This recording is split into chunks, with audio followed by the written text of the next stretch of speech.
Hello everyone, welcome to VAS Education. Today we will discuss on Rutherford's model of an atom and its limitations. कि Rutherford के model ने atom के बारे में क्या क्या कहा और क्या क्या उनकी लिमिटेशंस रही जिसकी वजह से वो ये वाला मॉडल फेल हो गया था। तो देखो, जो साइंटिस्ट थे रदरफोर्ड, उन्होंने एक एक्सपेरिमेंट किया था, अल्फा पार्टिकल स्कैटरिंग एक्सपेरिमेंट, जो हमने अच्छे से अंडरस्टैंड किया हुआ है। उसके बेस पे उन्होंने एटम्स के बारे में क्या क्या कहा। देखो, नंबर 1 उन्होंने क्या कहा कि जो एटम है वो कंसिस्ट कर रहा है, एक स्मॉल सेंट्रल कोर है एटम में, और उसी कोर में जो है जितना भी पॉजिटिव चार्ज है सारा का सारा उस सेंट्रल कोर में कंसंट्रेटेड है, और इवन जो एटम का जितना भी मास है वो भी सारा का सारा ऑलमोस्ट कहाँ पे कंसंट्रेटेड है, उस सेंट्रल कोर में है। और उस सेंट्रल कोर को उन्होंने नाम दिया न्यूक्लियस, कि वो क्या है, एटम का न्यूक्लियस है। क्लियर? क्या है, देखो, an atom consist of A small central core in which the entire positive charge and almost the whole mass of the atom are concentrated. This core is called nucleus. ये उन्होंने first point कहा। और second उन्होंने क्या कहा कि जो size है न्यूक्लियस का वो अप्रोक्सीमेट कितने के बराबर है, 10⁻⁻15 मीटर्स के बराबर है, जो बहुत कम है as compare to size of a atom. और साइज ऑफ एटम कितना है, अप्रोक्सीमेट 10⁻⁻10 मीटर्स। क्लियर है? उन्होंने, हमने देखो अंडरस्टैंड किया था क्या, डिस्टेंस ऑफ क्लोजेस्ट अप्रोच, है ना, वहां से उन्होंने क्या किया, साइज ऑफ न्यूक्लियस के बारे में बताया। तो यही हमने राइट डाउन किया। देखो, the size of nucleus approximate कितने के बराबर होता है, 10⁻⁻15 metre, is very small as compare to the atom, approximately 10⁻⁻10 metres. Clear? Okay. और उन्होंने फिर देखो इलेक्ट्रॉन्स के बारे में क्या कहा। उन्होंने क्या कहा कि जो न्यूक्लियस है वो सराउंडेड है इलेक्ट्रॉन्स से। न्यूक्लियस है, उसके सराउंडेड क्या है, इलेक्ट्रॉन्स हैं। और उन इलेक्ट्रॉन्स पे जितना नेगेटिव चार्ज है वो किसके बराबर है, जितना न्यूक्लियस में पॉजिटिव चार्ज है। इस वजह से नेगेटिव चार्ज इलेक्ट्रॉन पे जितना है उतना ही पॉजिटिव चार्ज न्यूक्लियस में है। इस वजह से जो एटम है वो एज ए होल क्या है, न्यूट्रल है। क्लियर है? ये चीज उन्होंने कही। देखो किस तरह से राइट डाउन करेंगे वाली चीज। The nucleus is surrounded by suitable number of electrons so that their total negative charge is equal to the total positive charge on the nucleus. Means electron पे जितना नेगेटिव चार्ज है वो किसके बराबर है, न्यूक्लियस में जितना पॉजिटिव चार्ज है। And the atom as a whole is electrically neutral. इस वजह से जो एटम है वो होल कैसा हो गया, इलेक्ट्रिकली न्यूट्रल हो गया, बिकॉज जितना पॉजिटिव चार्ज है उतना ही क्या है, नेगेटिव चार्ज है। क्लियर? ओके, ये 3 पॉइंट्स थे। देखो, जो लास्ट वाला पॉइंट था ये उन्होंने क्या कहा, उन्होंने कहा अब जो इलेक्ट्रॉन्स हैं वो न्यूक्लियस के सराउंडेड में है, ठीक है, पर उन्होंने क्या कहा, ये इलेक्ट्रॉन रेस्ट पे नहीं है, ये क्या कर रहे हैं, ये रिवॉल्व कर रहे हैं अराउंड द न्यूक्लियस। ठीक है?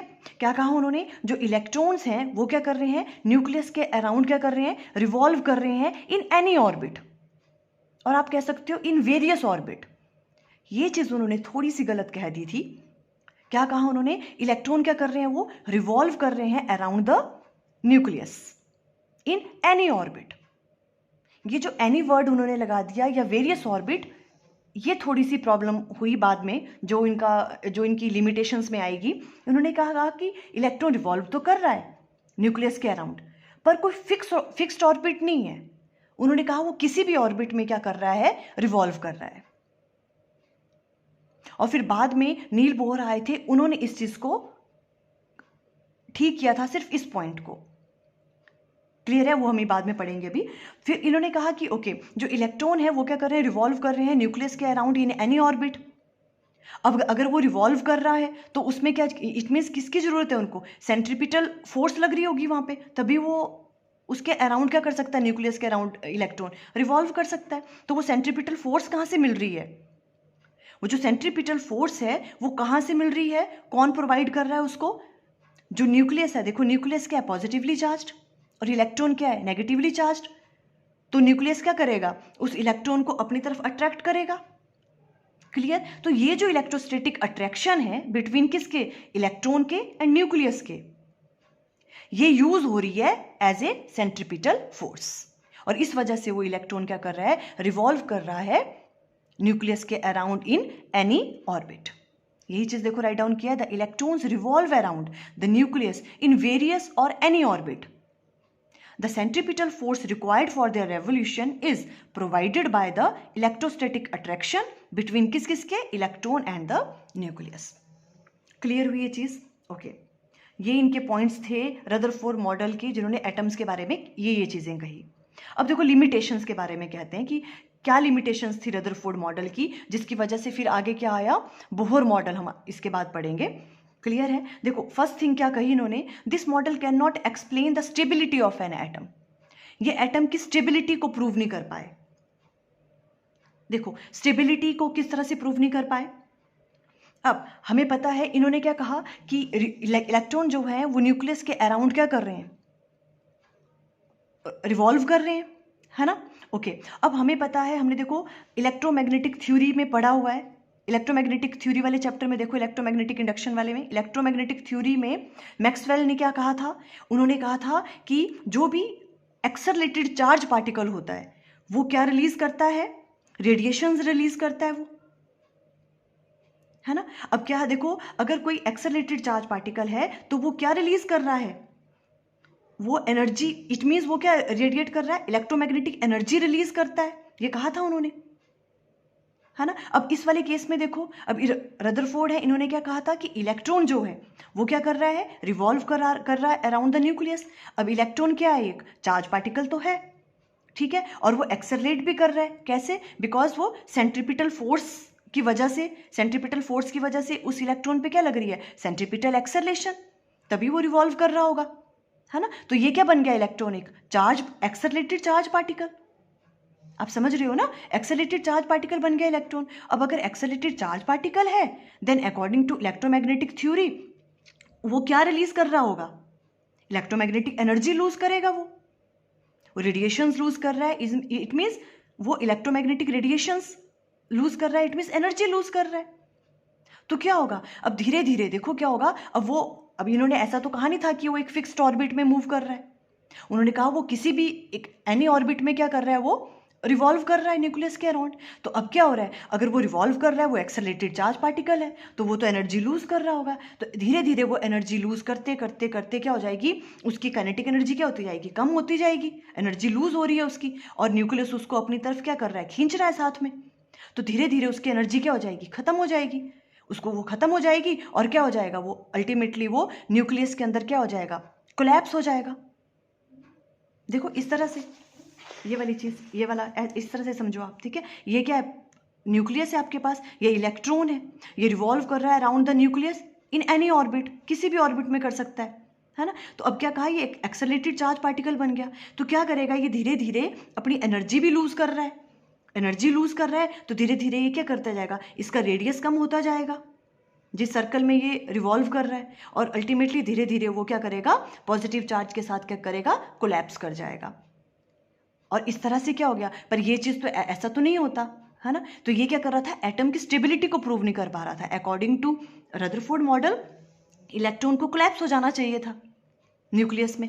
क्लियर? तो ये चीज ये एक्सप्लेन नहीं कर पाया, this model can not explain the stability of an atom. और यही चीज फिर क्या की, जो नील बोहर आए उन्होंने ये वाली चीज क्या की, एक पॉइंट समझा के क्लियर कर दी। उन्होंने क्या कहा कि जो आपके पास इलेक्ट्रॉन है वो रिवॉल्व कर रहा है न्यूक्लियस के अराउंड, बट एक फिक्स्ड ऑर्बिट में रिवॉल्व कर रहा है, और वो जब तक उस फिक्स्ड ऑर्बिट में रहता है तो वो एनर्जी लूज नहीं करता है, उसकी एनर्जी भी फिक्स होती है, वो फिक्स एंगुलर मोमेंटम से रिवॉल्व करता है एक पर्टिकुलर ऑर्बिट में।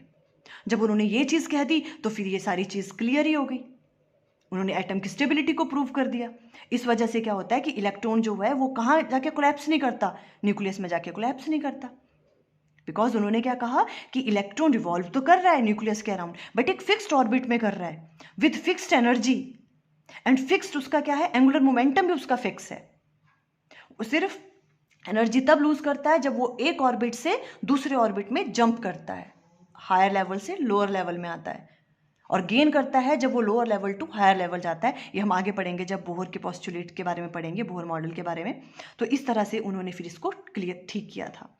एक ये वाली लिमिटेशन होगी और सेकंड वाली लिमिटेशन क्या थी इनकी, this model can not explain discrete spectrum of atoms. देखो ये क्या नहीं एक्सप्लेन कर पाए, डिस्क्रीट स्पेक्ट्रम ऑफ एटम्स। ये भी आप जब बोहर मॉडल के बारे में पढ़ेंगे हम तब आपको ज़्यादा अच्छे से क्लियर होगा। अभी आप सिंपल इतनी सी चीज़ अंडरस्टैंड कर लो कि देखो होता क्या है, जब भी इसमें जो एटम्स में ना कुछ स्पेक्ट्रम्स बनते हैं, ठीक है, और वो कैसे होते हैं, डिस्क्रीट स्पेक्ट्रम्स बनते हैं, मीन्स अलग अलग वेवलेंथ के स्पेक्ट्रम्स बनते हैं।